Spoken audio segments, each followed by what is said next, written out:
এইসব অঞ্চলে সাধারণ জনগণ জামাত ইসলামের দিকে তাকিয়ে থাকতো। তাদের জন্য যে বরাদ্দকৃত সম্পদ সঠিকভাবে তাদের ঘরে পৌঁছে যাবে, সরকারিভাবে বরাদ্দকৃত যে সমস্ত সম্পদ থাকতো তার অর্ধেকটা অন্যভাবে বাটোয়ারা হয়ে যেত, সাধারণ জনগণ পেত না। লতিফ ভবানী জুট মিল থেকে শুরু করে এই অঞ্চলের যত সকল শ্রমিক শ্রেণী জামাতের সাথে কাঁধে কাঁধ মিলিয়ে সাধারণ জনগণের সেবায় সবসময় নিয়োজিত থাকত। আজকে দীর্ঘ 15-16 বছর পরে আমরা খোলাখুলিভাবে আমাদের নেতৃবৃন্দের নেতৃত্বে আমরা এখানে একত্রিত হয়েছি, একটি মিলন মেলায় রূপান্তরিত হয়েছে আজকের এই ডেমরা অঞ্চল। সংগ্রামী তৌহিদি জনতা জুলুম নির্যাতন নিষ্পেষণের মুখে বাংলাদেশ জামাত ইসলামী তার 3 দফা দাওয়াত 4 দফা কর্মসূচির থেকে কখনো বিচ্যুত হয়নি। নারায়ে তাকবীর স্লোগান জামাত ইসলামী সিদ্ধান্ত নিয়ে কখনো বন্ধ রাখেনি যে আপাতত এই স্বৈরাচারী সরকারের সময় কিছুদিন নারায়ে তাকবীর স্লোগান বন্ধ থাকবে, পরবর্তীতে আবার সুযোগ আসলে আমরা নারায়ে তাকবীর স্লোগান দিব। আমরা 3 মিনিটের জন্য হলেও 5 মিনিটের জন্য হলেও 200, 500, 1000, 2000 হলেও জানি আজকে এখানে মিছিলে গেলে আমাদের উপর গুলিবর্ষণ হবে, জানি এখানে গেলে আমাদেরকে গ্রেপ্তার হতে হবে।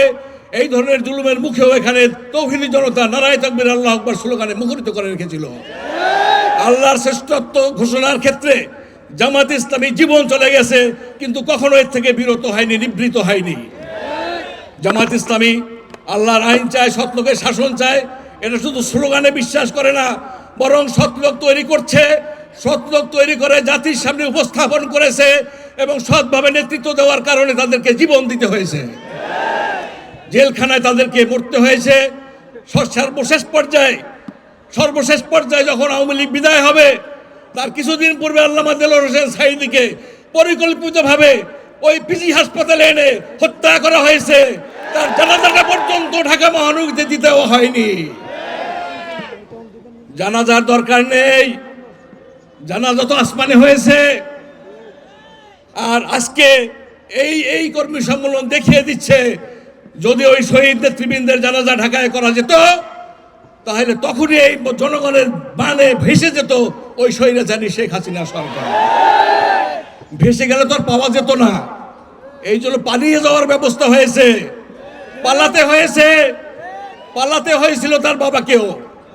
তার বাবাও এখানের হাত ধরে এদেশের এই ডেমরা অঞ্চলের শ্রমিক শ্রেণী আদমজি জুট মিলের শ্রমিক শ্রেণীকে বাজি রেখে রাজপথে রেখে তিনি এখানের হাত ধরে তিনি পালিয়ে গিয়েছিলেন।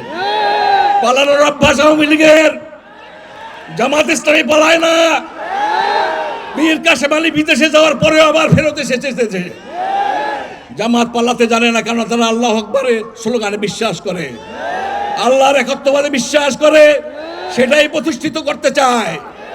এই জন্য শেখ হাসিনাও পালিয়ে গেছেন। অনেকে বলে দাদার বাড়ি, কেউ বলে মামার বাড়ি। আসলে দাদার বাড়ি গিয়েছেন, পালাতে হবে, আবার আসতে যাচ্ছেন। এসে দেখেন না মুখোমুখি হন জনগণের। এই ডেমরার যে জনগণ আজকে এখানে উপস্থিত হয়েছে, আপনাকে শিক্ষা দেওয়ার জন্য ডেমরা অঞ্চলই যথেষ্ট, সারা দেশের জনগণের কোনো দরকার নাই। সম্মানিত কর্মীরা, সুধী মণ্ডলী, তৌহিদি জনতা, এই জন্য আমাদেরকে একতাবদ্ধ থাকতে হবে। আমাদের যে স্লোগান, আমাদের যে টার্গেট, আল কোরআনকে আমরা সংসদ ভবনে নিয়ে যেতে চাই, আল কোরআনকে আমরা বঙ্গভবনে নিয়ে যেতে চাই, আমরা গণভবনে নিয়ে যেতে চাই। অর্থাৎ ওখান থেকে যে সমস্ত আইন জারি হবে সেটা আল কোরআনের ভিত্তিতে হবে এবং এটা বাস্তবায়ন করবে সৎ লোকেরা, অর্থাৎ জামাত ইসলামের কর্মী বাহিনী সহ এদেশের তৌহিদি জনতা।